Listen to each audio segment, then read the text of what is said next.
I found my husband with my friend's sister in our own home. My hands trembled as I stood frozen in the doorway, watching a scene I never imagined I'd witness. My husband, the man I'd trusted for decades, tangled up with her. My friend's sister. The betrayal cut deeper than any knife. But what paralyzed me wasn't just catching them together. It was discovering the real reason behind it all.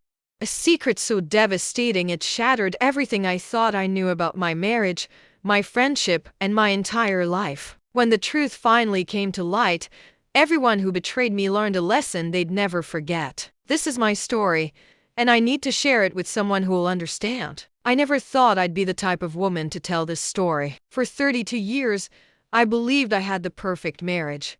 My husband and I built our life together from nothing, brick by brick, sacrifice by sacrifice. We raised two beautiful children who are now grown and living their own lives. I thought we were living our golden years, finally enjoying the fruits of our decades of hard work. I was so foolishly naive. It started 3 months ago when my best friend Sandra called me, her voice tight with worry. "I need to ask you a huge favor," she said. "My sister Patricia just got divorced and she's in a really bad place emotionally. She needs somewhere to stay for a few weeks while she gets back on her feet. Would you and your husband mind if she stayed in your guest room?" I didn't hesitate for a second. Sandra had been my closest friend for over 20 years. We'd supported each other through everything. Our children grew up together. Our families celebrated every holiday side by side. Of course I would help her sister. Bring her over whenever she needs, I told Sandra warmly. She can stay as long as she needs to recover. Patricia arrived 2 days later with 3 suitcases and red, swollen eyes. She was 43 years old, 7 years younger than me, and the divorce had clearly devastated her. My husband greeted her kindly, helping carry her bags upstairs to the guest room. "Make yourself at home," he told her with that smile I'd fallen in love with decades ago. "We're family here."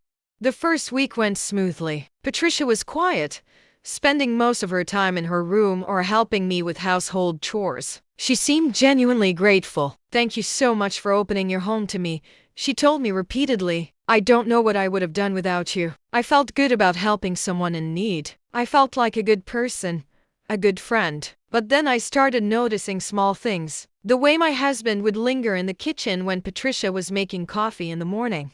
How he'd suddenly started working from home more often, something he'd rarely done in our entire marriage. The way Patricia had begun dressing differently, wearing makeup even though she claimed she was too depressed to see anyone. Would you do the same in my place? Would you have noticed these signs earlier than I did? I pushed the thoughts away, ashamed of myself for having such ugly suspicions. This was my husband of 3 decades, the father of my children, the man who'd held my hand through my mother's funeral, through my cancer scare 5 years ago, through every hard moment of our life together. And Patricia was going through a divorce. She was vulnerable, broken. Of course, she was trying to feel better about herself. Of course, my husband was being kind to our house guest. I was being paranoid and ridiculous.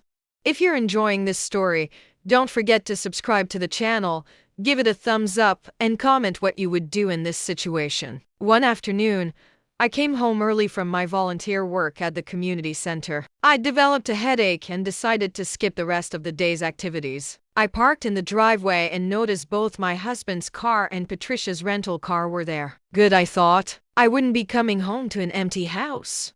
I opened the front door quietly, not wanting to disturb anyone if they were resting. The house was silent. I set my purse down on the hall table and started walking toward the kitchen to get some water for my headache. That's when I heard it. A sound coming from upstairs. A laugh. Patricia's laugh. Coming from my bedroom. My bedroom. My heart started pounding so hard I thought it might burst through my chest. My hands trembled as I gripped the staircase railing. Every step I took up those stairs felt like walking through quicksand. Part of me wanted to turn around, walk back out the front door, get in my car and drive away from whatever I was about to discover. But I couldn't. I had to know. The door to my bedroom was slightly open. Through the gap, I could see them. My husband, Patricia, in my bed. The bed I'd shared with him for 32 years. The bed where we'd conceived our children. The bed where he'd held me through countless sleepless nights. They were tangled together, their clothes scattered across my floor. My favorite reading chair had Patricia's dress draped over it. I stood frozen in the doorway. My whole body went numb. I couldn't move, couldn't speak, couldn't breathe. I felt like I was watching a movie, like this couldn't possibly be my real life. This couldn't be happening. Not to me, not to us. Patricia saw me first. Her eyes went wide with shock, but I saw something else there too. Something that looked almost like satisfaction, like she'd wanted me to catch them. She didn't scramble to cover herself. She just stared at me with this cold, calculating expression. My husband turned to see what she was looking at. When he saw me standing there, his face went white. "It's not what it looks like," he stammered, the most cliché phrase in the history of infidelity, as if there was any other explanation for what I was witnessing. I found my voice, though it came out as barely a whisper. "How long?" That was all I could manage. 2 words. How long had they been destroying my life, my marriage, everything I'd believed in? Patricia sat up, pulling the sheet around herself with deliberate slowness. "Does it really matter?" she said, her voice dripping with contempt. "What matters is that he chose me. He's been choosing me for 2 months now. 2 months. She'd been in my home for 9 weeks.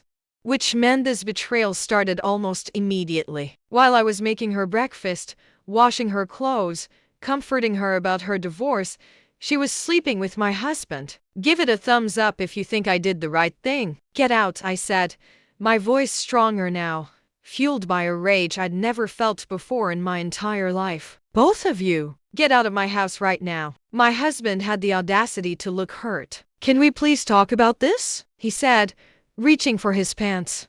"You're upset, I understand, but we need to discuss this rationally." Something inside me snapped. "Rationally?" I heard myself screaming. "You want to discuss rationally how you've been screwing my best friend's sister in my own bed? Get out! Get out before I call the police." Patricia stood up, wrapping the sheet around herself like some kind of twisted toga. "You know what your problem is," she said, her voice cold and measured. "You let yourself go. You got old and boring.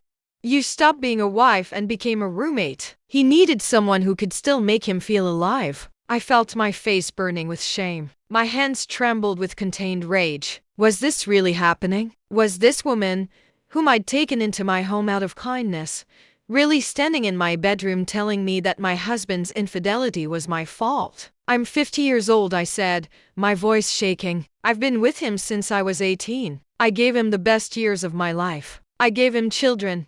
I supported his career. I stood by him through everything. And that's exactly the problem," Patricia said with a cruel smile. "You gave him everything 30 years ago. What have you given him lately? When was the last time you made him feel like a man instead of a retirement plan?" The words hit me like physical blows. Every insecurity I'd ever had about aging, about my body changing, about becoming invisible as I got older, all came rushing to the surface. Tears welled up in my eyes, but I held them back. I refused to let her see me cry. My husband finally spoke up. "Patricia, that's enough," he said weakly. But he didn't defend me. He didn't tell her she was wrong. He just told her it was enough. As if the problem was that she was being too honest, not that everything she was saying was cruel and untrue. "Leave me in the comments. Have you been through something similar? I want both of you out of this house in 1 hour," I said, my voice steady despite the tears threatening to fall. "Take whatever you can carry. I'll have the locks changed by tonight." Patricia laughed. Actually laughed. "This house is half his," she said. "You can't just kick him out. And where exactly do you think you're going to get the money to change the locks? From what he's told me, you haven't worked in 15 years. You're completely dependent on him financially." The ugly truth of my situation crashed down on me. She was right. I'd been a stay-at-home mother, and then when the kids grew up, I'd done volunteer work. I had no income of my own. The house was in both our names. Our bank accounts were joint. I'd given up my career to raise our family, and now I was trapped. "We can work something out," my husband said, finally fully dressed. "We can go to counseling. We can fix this." "Fix this?" I stared at him in disbelief. "You've been having an affair with my best friend's sister in my own home, and you think we can fix this?" "People make mistakes," he said. "We've been together for 32 years. That has to count for something." Patricia made a disgusted sound. "Tell her the truth," she said to my husband. "Stop playing games. Tell her why this started." My husband's face went pale. "Patricia, please," he said, and there was real fear in his voice now. "Tell me what?" I demanded. A cold fury settled over me. "What else is there? What else have you been hiding?" Patricia looked at me with something close to pity, which somehow felt worse than her contempt. "He's been planning to divorce you for over a year," she said. "We didn't just happen to fall into bed together. He pursued me. He told me he was leaving you anyway, that your marriage had been dead for years. He just needed to get his financial affairs in order first." I looked at my husband. "Is that true?" He couldn't meet my eyes. "I've been unhappy," he admitted, "for a long time. I didn't know how to tell you. You seemed so content with our life, and I didn't want to hurt you. So you had an affair instead?" My voice was rising again. "You planned to divorce me and you brought your mistress into our home? How is that not hurting me?" Subscribe and hit the bell icon for more stories like this.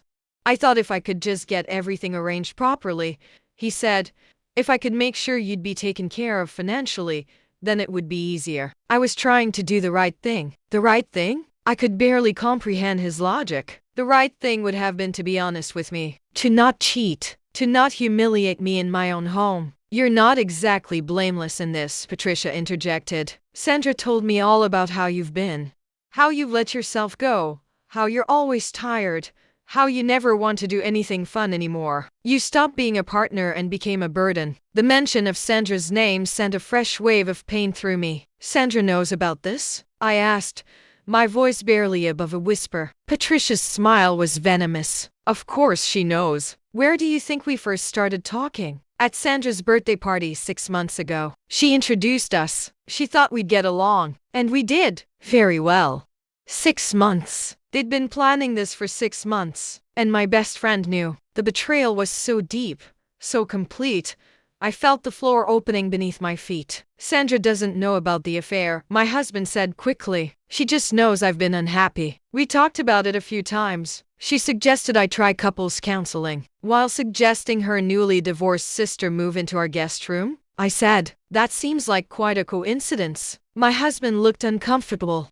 Patricia just shrugged. "Sandra thought you two needed a wake-up call," she said. "Something to shake up your boring little routine. She had no idea we'd end up together. That was just a happy accident." The cruelty was breathtaking. These people I'd trusted, who I'd opened my home and heart to, had been plotting behind my back for months. I felt my blood boiling with indignation. But underneath the anger was something else. A cold, calculating clarity I'd never felt before. "Get out," I said again. "Both of you. Right now. I need to make some phone calls." "What kind of phone calls?" my husband asked nervously. "That's none of your concern anymore," I said. "You've made it very clear that our marriage is over, so I need to protect myself legally and financially. I'm sure you understand, since you've apparently been doing the same thing for over a year." Patricia started getting dressed, that smug smile still on her face. "Good luck with that," she said. "You're going to need it. You have no job, no income, and a husband who's finally woken up to how much of his life you've wasted. Would you do the same in my place?" They left within the hour, my husband throwing clothes into a suitcase while avoiding my eyes. Patricia took her time, making sure I saw her taking one of my expensive necklaces from the dresser. "He gave this to me last week," she said. "It looks better on me anyway." I didn't argue. I didn't fight. I just watched them leave, my husband looking back once with something that might have been regret on his face. But Patricia didn't look back at all. She climbed into his car with a satisfied air of victory. The moment the door closed behind them, I collapsed onto the couch. A lump tightened in my throat. Tears finally came, hot and angry and bitter. I cried for my marriage, for my lost friendship, for my shattered illusions. I cried for the 32 years I'd invested in a man who could throw it all away so easily. I cried for the fool I'd been, the trusting, naive fool. But I only allowed myself 30 minutes of tears. Then I got up, washed my face, and made the phone calls I needed to make. The first call was to a divorce attorney that my cousin had recommended years ago when she'd gone through her own messy split. The attorney, a sharp woman named Margaret, listened to my story with a careful, professional detachment. "Do you have access to all your financial records?" she asked. "Bank statements, investment accounts, property deeds." "Everything's in our home office," I said. "He didn't take anything except clothes." "Good," Margaret said. "I need you to make copies of everything. Every bank statement, every investment record, every piece of property documentation. Do it tonight before he realizes his mistake and comes back for them. I spent the next 4 hours photocopying documents, and as I did, I started noticing things. Withdrawals I didn't recognize, transfers to accounts I'd never heard of, large sums of money moving in patterns that made no sense. My heart pounded so hard it hurt as I realized my husband had been hiding money. A lot of money. Comment below what you would have done differently. The next morning, I called Margaret back. I found something. I told her, I think he's been hiding assets, moving money around. That's very common in divorce cases, Margaret said, especially when one party has been planning it for a long time. Email me everything you found. I'll have a forensic accountant take a look. My second call was to Sandra. I needed to hear from her own mouth what she knew and when she knew it. The phone rang 4 times before she answered. Hey, she said brightly. I was just thinking about you. Want to grab lunch this week? Did you know? I asked, skipping any pleasantries. Did you know your sister was sleeping with my husband? The silence on the other end of the line was answer enough. I didn't know they were sleeping together, Sandra finally said, her voice small. I swear I didn't know that. But I knew he was unhappy. He talked to me about it a few times. And yes, I thought maybe introducing him to Patricia might help. Help how exactly? My voice was ice cold. I thought maybe he'd realize what he had with you, Sandra said miserably. Patricia is kind of a disaster. I thought seeing her up close, seeing what a real bad marriage looked like, might make him appreciate you more. I never thought they'd actually get together. So you thought you'd fix my marriage by moving your sister into my house without telling me my husband was unhappy? The absurdity of it made me want to laugh and scream at the same time. How could you think that would help? I'm sorry, Sandra said, and she was crying now. I'm so sorry. I should have told you he was talking to me. I should have warned you. But you seemed so happy, and I didn't want to be the one to tell you that he wasn't. I thought I was being a good friend by trying to help him work through it quietly. A good friend would have told me the truth, I said. A good friend would have let me know my husband was confiding in her about our marriage. A good friend would have never suggested her sister move in. Whatever your intentions were, what you did was betray my trust just as much as they did. Please, Sandra begged. Our friendship means everything to me. I made a horrible mistake. Let me make it right. I don't think you can, I said. I need some time to figure out who I can trust. And right now, you're not on that list. I hung up before she could respond. My hands were shaking. In the span of 24 hours, I'd lost my husband, my best friend, and my sense of security in my own home. I felt completely alone. If you're enjoying this story, don't forget to subscribe to the channel, give it a thumbs up, and comment what you would do in this situation. But I wasn't alone. Not really. That evening, my daughter called. She'd been trying to reach her father and he wasn't answering. I told her everything. By the time I finished, she was furious. Mom, we're coming home, she said. My brother and I are getting on a plane tomorrow. You shouldn't be going through this alone. You don't need to do that, I protested. You both have your own lives. You're our mother, my son said. He'd apparently been on the call too, listening on speaker. Dad's an idiot. We're coming home. Having my children there helped more than I could have imagined. They were outraged on my behalf in a way that felt validating. How could he do this? My daughter kept saying, after everything you did for him? After everything you sacrificed? My son was more practical. What's the financial situation? He asked. What do you need? I don't know yet, I admitted. The attorney is looking into everything. Your father's been moving money around. I'm not sure what we're actually worth anymore. Whatever happens, my daughter said fiercely, you're going to be okay. We'll make sure of it.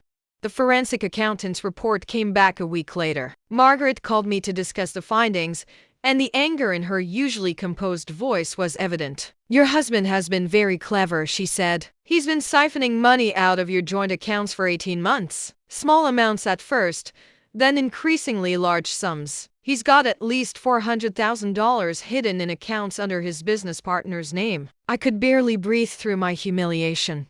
Can we get it back? We can certainly try, Margaret said. And we have a good case. He was clearly preparing for divorce and trying to minimize what you'd get in the settlement. Judges really don't like that kind of deception. But there's something else you should know. What else could there possibly be? I asked, exhausted by the never-ending revelations of my husband's betrayal. The house, Margaret said. According to the deed, it's not in both your names. It's only in yours. I sat up straighter. That's not possible. We bought it together 30 years ago. Look at the deed, Margaret said. I'm looking at it right now. It was purchased in your name only. Did you ever sign papers putting him on the title? I tried to remember back 3 decades. We'd been so young, just starting out. My parents had helped with the down payment as a wedding gift. Had they insisted on putting it only in my name? Had there been some reason we'd structured it that way? I honestly couldn't remember. I don't think so, I said slowly. My parents gave us money for the down payment. Maybe they wanted it in my name for protection? Leave me in the comments. Have you been through something similar? Whatever the reason, Margaret said, and I could hear the smile in her voice, this is very good news for you. The house is yours. He has no legal claim to it. You can't kick him out of any other properties you might own jointly. But this house, this is entirely yours.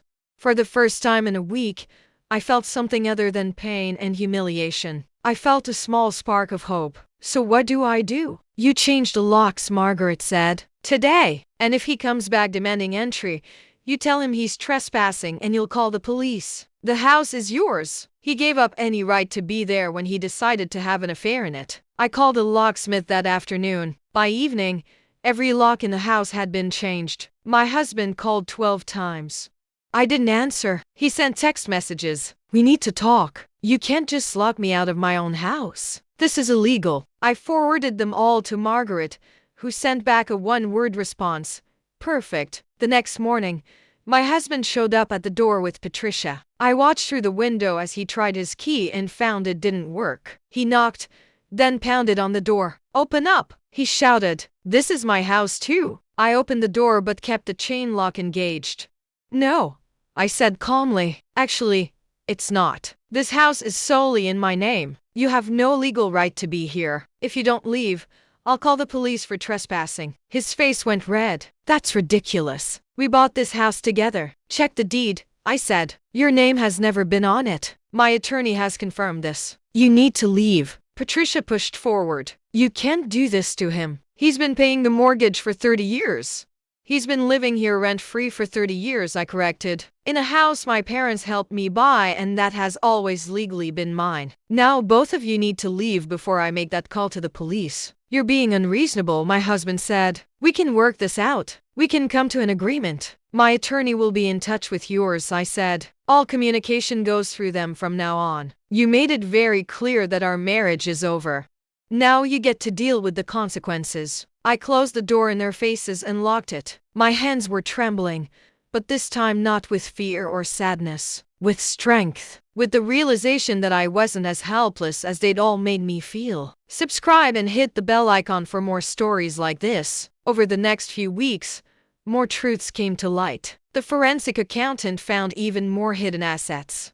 Not just the $400,000, but nearly $700,000 that my husband had been systematically hiding. Money from bonuses he'd never told me about. Investment returns he'd diverted. Even some of an inheritance from his father that he'd claimed had gone to taxes. This is actually good for us, Margaret explained. The more he tried to hide, the worse he looks. Judges really hate financial deception in divorce cases. We can make a strong case that you deserve a much larger share of the marital assets because of his fraudulent behavior. But the biggest revelation came from an unexpected source. Patricia called me crying. I need to talk to you, she said. Please, it's important. Against my better judgment, I agreed to meet her at a coffee shop. She looked terrible, pale, exhausted, with dark circles under her eyes. He left me, she said as soon as she sat down. The moment things got difficult with the divorce, the moment it became clear he wasn't going to get away with hiding all that money, he left me. I sipped my coffee and said nothing. I thought he loved me, Patricia continued. I thought we had something real. But the truth is, he was just using me. He wanted out of your marriage and he thought if he had another woman waiting, it would be easier. It would make him look less like the bad guy. And you went along with it, I said. You slept with my husband in my home and said cruel things to me because you thought what? That you were somehow the winner in this situation? I know, she said miserably. I know I was awful. I was so angry about my own divorce. so bitter about being alone, that when a man showed interest in me, I didn't care who he was or who he was hurting. I just wanted to feel wanted again. That's not an excuse, I said. I know it's not, Patricia agreed. And I'm not asking you to forgive me. I'm telling you this because you deserve to know the truth. He's been planning this divorce for over 2 years. Not 1 year. 2. He's been methodically hiding money that whole time. And I'm not the first affair he's had. My blood went cold. What? Give it a thumbs up if you think I did the right thing. There was another woman before me, Patricia said. Someone from his office. It ended badly and he was scared she'd tell you. So he paid her off. $20,000 from one of those hidden accounts. I found the records when I was living with him. I confronted him about it and that's when he left me. Do you have proof of this? I asked, my mind racing. Patricia pulled out her phone. I took pictures of everything before I left, she said. Bank statements, emails, text messages. I was going to use them as leverage to keep him, but then I realized I didn't want to keep someone like him. And I realized you could use them to get what you deserve. She handed me her phone. I scrolled through images of bank transfers, emails to a woman named Jennifer about hotel rooms and weekend getaways, text messages that made my stomach turn. All dated from 2 years ago. Why are you giving me this? I asked. Because Sandra told me what you did for me when I first got divorced, Patricia said. How you offered to help me find a job. How you reached out to your network on my behalf. How you tried to support me even though we barely knew each other. Sandra told me you were one of the kindest people she'd ever known, and I repaid that kindness by sleeping with your husband and saying horrible things to you. That still doesn't explain why you're helping me now, I said. Because I want to be a better person than I've been, Patricia said simply. And because what he's doing to you is wrong. You gave him 32 years of your life. You raised his children. You supported his career. You deserve better than to be cheated on, lied to, and financially manipulated. I looked at this woman who'd caused me so much pain, who was now sitting across from me offering help. Send me all of those photos, I said. And thank you. When I showed Margaret the evidence Patricia had given me, she actually laughed. He's so screwed, she said gleefully. Multiple affairs, systematic financial fraud, documented deception over multiple years. We can take him to the cleaners. I don't want to take him to the cleaners, I said. I just want what's fair. What I deserve after 32 years. What's fair is that you get the house, which you already have, Margaret said. You get half of all marital assets calculated at their actual value, including all the money he hid. You get spousal support based on his real income, not the reduced amount he was going to claim. And you get your attorney if he's paid. That's fair. Comment below what you would have done differently. The divorce proceedings were brutal. My husband's attorney tried every trick to minimize what I'd receive, but Margaret was better. Every lie he told, she had documentation to disprove it. Every asset he tried to hide, she had evidence of.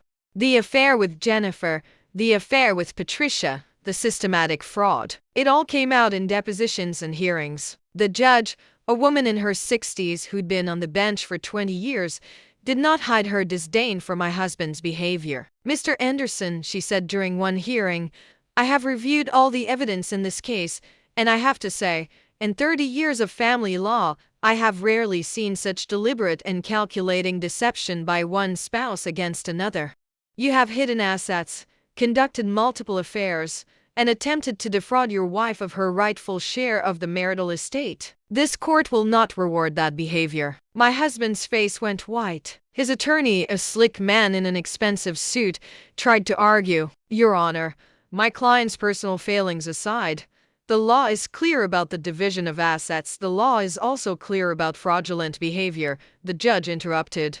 And this court has broad discretion in cases involving financial deception. I'm awarding Mrs. Anderson the family home, which is already solely in her name. I'm awarding her 65% of all other marital assets, calculated at their actual value including all hidden accounts. I'm awarding her spousal support of $8,000 per month for the next 10 years, reviewable if Mr. Anderson's income significantly increases. And I'm ordering Mr. Anderson to pay all of Mrs.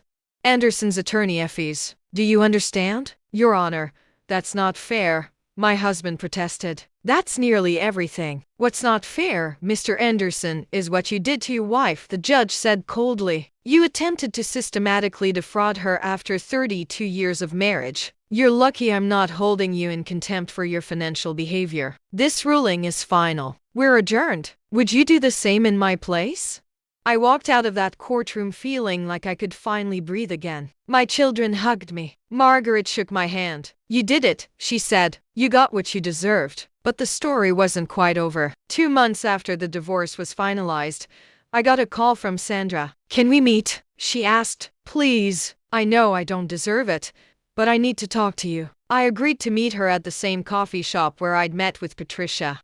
Sandra looked older than the last time I'd seen her, more worn down. I'm sorry, she said immediately. I'm so sorry. I've been a terrible friend. I thought I was helping, but all I did was make everything worse. Yes, I agreed. You did. Patricia told me she gave you the evidence about the other affair, Sandra said. I didn't know about that. I swear I didn't know he'd done this before. If I'd known, I never would have encouraged him to work on your marriage.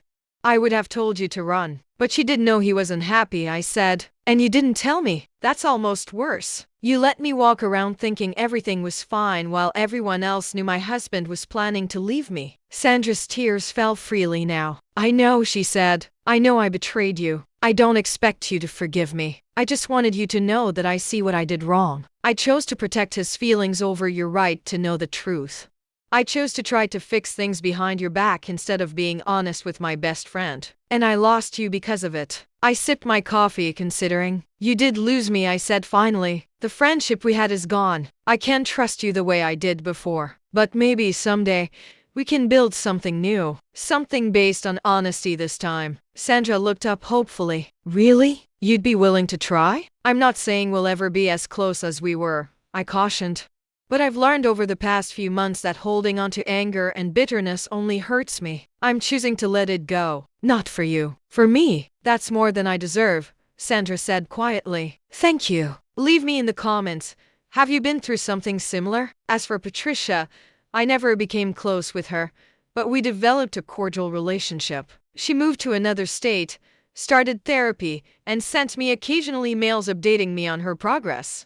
I'm working on being someone I can be proud of, she wrote in one message. Thank you for showing me what that looks like. My ex-husband remarried within a year to a woman 20 years younger than him. I heard through mutual acquaintances that the marriage was already struggling. Apparently, he'd started the same pattern of financial deception with her that he'd used with me. Some people never learn.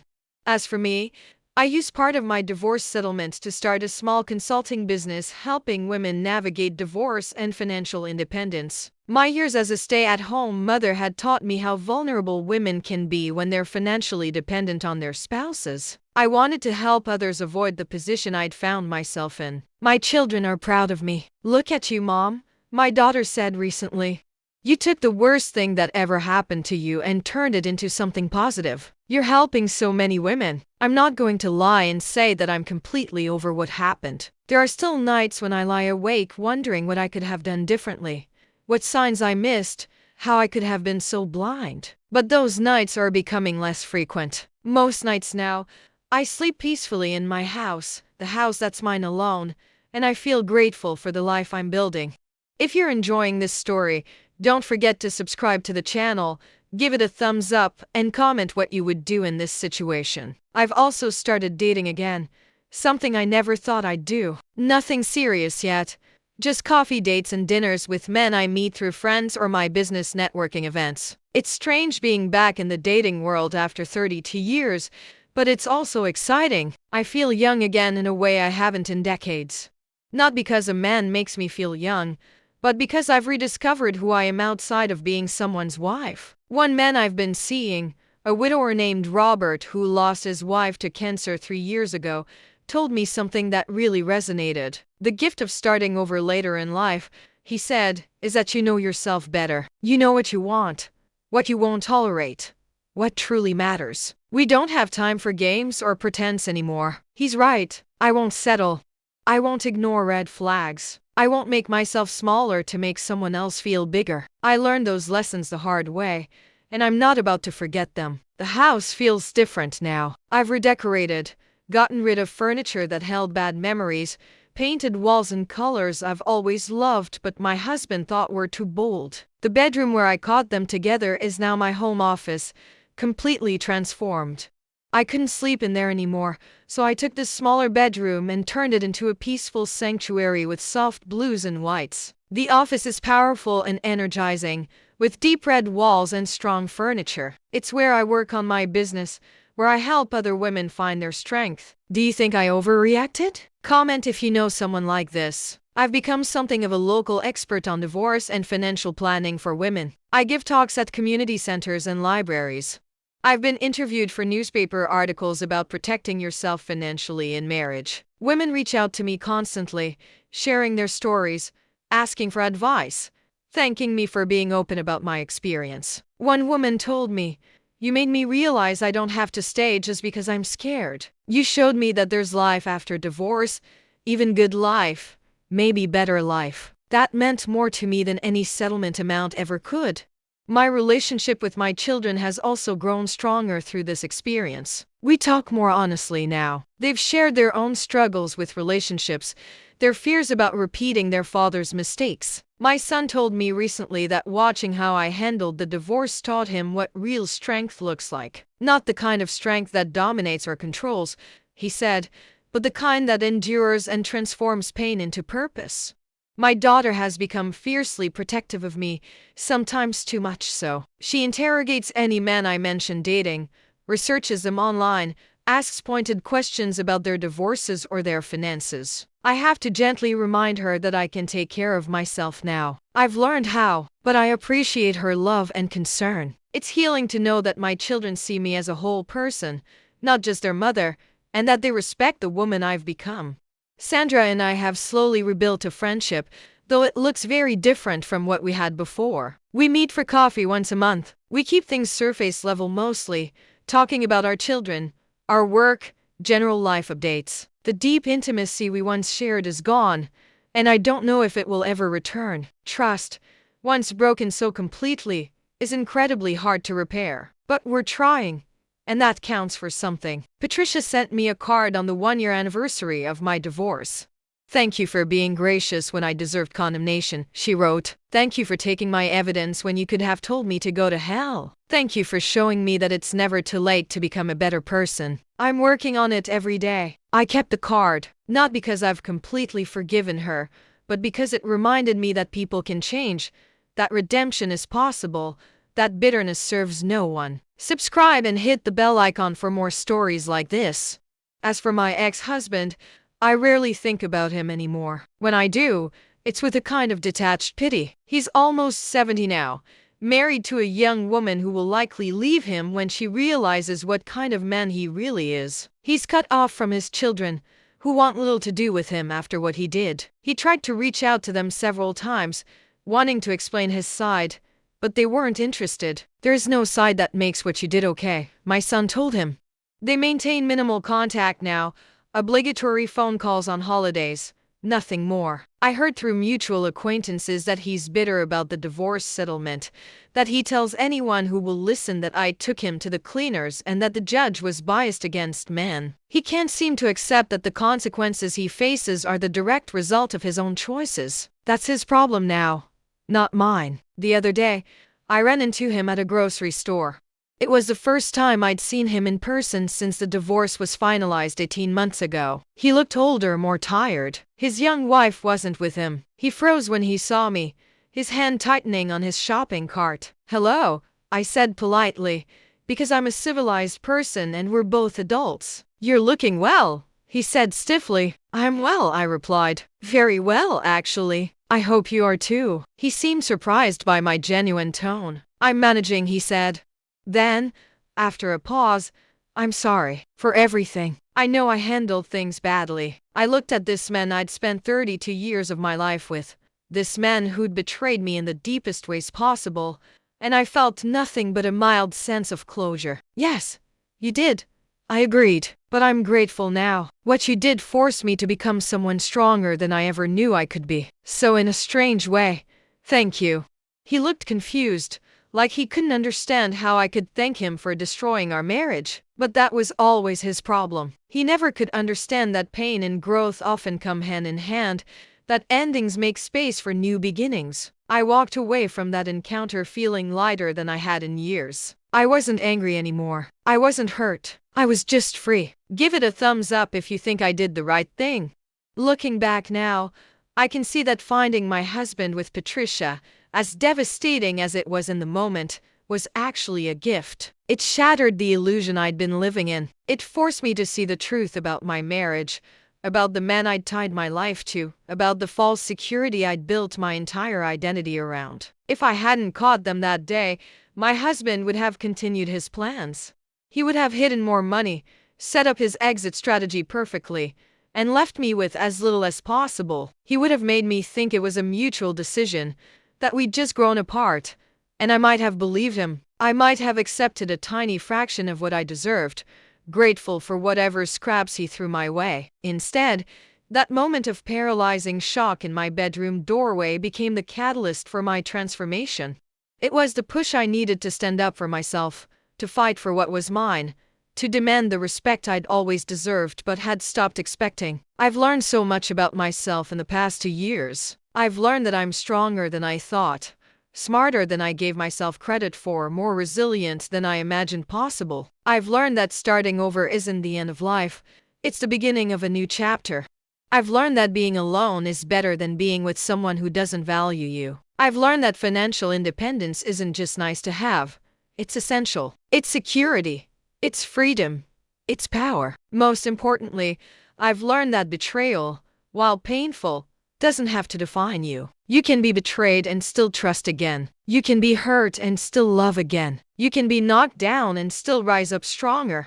The key is not letting the betrayal make you bitter or closed off or fearful. The key is processing the pain, learning the lessons, and then moving forward with wisdom but not walls. Would you do the same in my place? How would you act in this situation? I now teach workshops for women about protecting themselves financially in marriage. Not because I think every husband is hiding money or planning to leave, but because I believe women deserve to understand their own financial situations.